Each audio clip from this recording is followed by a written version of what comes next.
หูจักอยู่บอกค่ะท่านหาเงินด้วยการสร้างเตือกสร้างบ้านแต่พวกเขาหาเงินด้วยการหาปูหาปลาหากินน้ำตามธรรมชาติพวกเขาอยู่แบบสันติเป็นนั้นท่านต้องแอบความเลยทำลายพวกเขาด้วยพวกเขาไม่มีความผิดอย่างท่านตอนนี้ท่านก็ได้ละเมิดสิทธิของความเป็นคนของพวกเขาไปแล้ว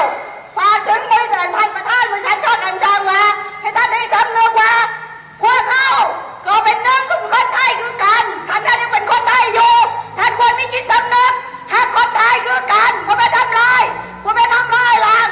พวกวิถีชีวิตของชาวลุ่มน้ำโขงของพวกเขาท่านได้ทำลายเข้าไปแล้วขอฝากถึงบริษัทท่านประธานบริษัทชอการจ้างมาให้ท่านยกเลิกโครงการสร้างเขื่อนขยะบุรีท่านนั้นมันยังไม่ยกเลิกท่านที่พ่อเขาเข้าตลอดไปพวกเขาจะเป็นอะไรเป็นศัตรูกับท่านเพราะว่าต้องการปกป้องแม่น้ำโขงของพวกเขาสวัสดีค่ะ